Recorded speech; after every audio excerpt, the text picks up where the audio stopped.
So ఇక్కడ చూసినట్లయితే ఈ మధ్య కాలం లోపల మేల్ ఇన్ఫర్టిలిటీ లోపల ఎక్కువ మంది ఏంటంటే చాలా మంది వీడియోలు చూస్తున్నారు, వస్తున్నారు, పేషెంట్లు వస్తున్నారు. సో సార్ ఖచ్చితంగా వచ్చే ముందు మనం ఏమైనా టెస్ట్ చేసుకోవాలా అని చెప్పేసి చాలా మంది అడుగుతున్నారు. హలో అండి, నేను doctor Lokeshwar, consultant, senior homeopathy consultant, doctor care homeopathy.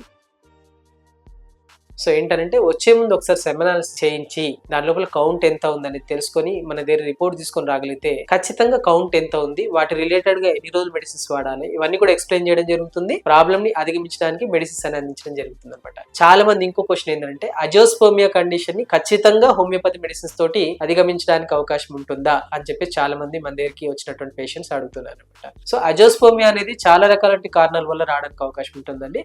By birth genetical గా వచ్చేటువంటి సమస్యగా కూడా మనం కొన్ని సందర్భాల లోపల డయాగ్నోస్ చేసాము. సో అలాంటి సందర్భాల లోపల మనకేంటంటే అజోస్పర్మియాను పూర్తిగా ఖచ్చితంగా హోమియోపతి మెడిసిన్స్ తో పోతుందా అనే వారికి నేను ఇచ్చే ఆన్సర్ ఏంటంటే వాటికి వేరే ఏ సిస్టమ్ లోపల కూడా మెడిసిన్స్ ద్వారా లేదా సర్జరీ ద్వారా పూర్తిగా అధిగమించడానికి అవకాశం లేదు. సో అలాంటి సందర్భాల లోపల హోమియోపతి మెడిసిన్స్ వాడడం వల్ల ఒకవేళ మనకు అబ్స్ట్రక్షన్ అనేది ఎక్కడ జరుగుతుందని చూసుకుంటూ స్పెర్మటోజెనిసిస్ ఉంది, మనకు హిస్టోపాథాలజీ రిపోర్ట్ లో ఉంది అని అనుకున్నట్లయితే ఆ కండిషన్ ని కూడా మనం ట్రీట్ చేయడానికి హోమియోపతి మెడిసిన్స్ తోటి న్యాచురల్ గా ట్రీట్ చేయడానికి అవకాశం ఉంటుంది. సో అసలు స్పెర్మటోజెనిసిస్ అనేది లేదు, స్పర్మ్ ప్రొడక్షన్ అనేది లేదు అన్న సందర్భాల లోపల మనం అష్యూర్ చేయడానికి లేదండి. సో కాకపోతే ఒకవేళ మన బాడీ లోపల ఉంది, ఎక్కడైనా అబ్స్ట్రక్ట్ అవుతుంది అనే సందర్భాల లోపల అజోస్పర్మియా కండిషన్ ని కూడా క్లియర్ చేయడానికి హోమియోపతి లోపల చక్కటి మెడిసిన్స్ అందుబాటులో ఉన్నాయి. సో మరి ఇంకా డీప్ గా తెలుసుకోవాలనుకుంటే అజోస్పర్మియా రిలేటెడ్ గా ప్రాబ్లం రిలేటెడ్ గా సఫర్ అవుతున్నట్లయితే మీ దగ్గర నుండి డాక్టర్ కేర్ హోమియోపతిని సంప్రదించండి. ప్రాబ్లం ఎక్కడ ఉంది, మనం ఎంతవరకు ట్రీట్మెంట్ చేయగలుగుతాము, దానిలో ఉన్నటువంటి స్కోప్ ఏంటి, హోమియోపతిలో ఉన్నటువంటి స్కోప్ ఏంటి,